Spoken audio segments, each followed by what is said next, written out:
ఇది ఇంకా లేవలేదా ఏంది? ఎక్కడి పని ఆన్నే ఉన్నది. ఆకిలి ఉడవలేదు, బోళ్ళు దోమలేదు, మొత్తం తెల్లారింది. ఎక్కడి పని అక్కడనే ఉంది. ఇది ఇంట్లో ఉన్నదా లేకపోతే ఎటన్నా వేయిందా?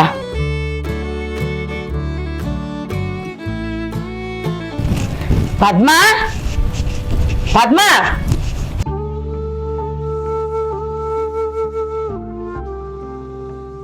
హాగో దున్నపోతు అన్నట్టు చెద్దరు కప్పుకొని ఎట్లా ఎచ్చగా వన్నదో చూడు. ఏ పద్మా, లేవే, తెల్లారింది. ఎక్కడి పని ఆన్నే ఉన్నది. ఆకులు లేదు, బోలు తోమలేదు. అగో పిల్తా అంటే చెవులు నిలబడతావానే? ఏంది గిన్నిసార్లు పిలిచినా ఎత్తలేదు? ఉన్నదా సచ్చిందా? పద్మా, ఏయ్ పద్మా, ఇంట్లో ఎక్కడి పని అక్కడనే ఉన్నది. గింత తెల్లారింది. ఎట్లా మండ పుట్టాయితే లేచి పని చేయబో. లేవే, లే లే. అబ్బా అత్తమ్మ, ఇవాళ ఒక్కరోజు ఇంట్లో పన్ను చేయవా అత్తమ్మ? నాకు చలి జ్వరం బాగా వచ్చింది.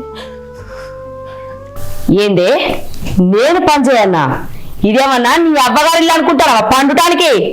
నీకు చలి జ్వరం వచ్చినా, రోగం వచ్చినా, నొప్పి వచ్చినా ఇంట్లో పనంతా కూరలే చేయాలి. అత్త చెయ్యది. లేచి పని చేయపో. అత్తమ్మ జ్వరం బాగా అర్థం చేసుకో అత్తమ్మ. చలి జ్వరం బాగా వచ్చింది. కాళ్ళు చేతులు గుంజుతానే అత్తమ్మ. ప్లీజ్ అత్తమ్మ. ఏందే ప్లీజా? ప్లీజు గీజ్ అనుకుంటే ఇంకా 100 మంది చూస్తానవా? లేదే, నీకు ఇట్లా మాట్లాడటం చెప్తా అర్థం కాదు. నీ సంగతి చెప్తావు. ఇంకిట్లా చెప్తా అర్థం కాదు కానీ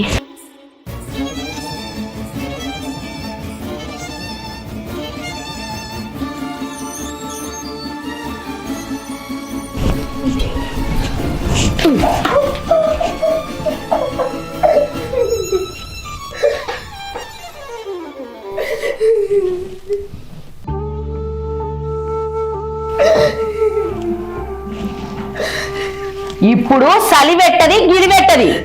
ఇంట్లో పని చెయ్య అంటే నాకు చలి జ్వరం వచ్చింది, కాళ్ళు రెక్కలు గుంజుతానే అని బోర్డు సోది మాటలు చెప్తాను కదే. లేచి పని చేయపో. జ్వరం వచ్చిందని చెప్పి మంచిగా దున్న బదులక బందాం అనుకుంటున్నావా? ఇక్కడ చేసేటోడు ఎవడున్నాడే?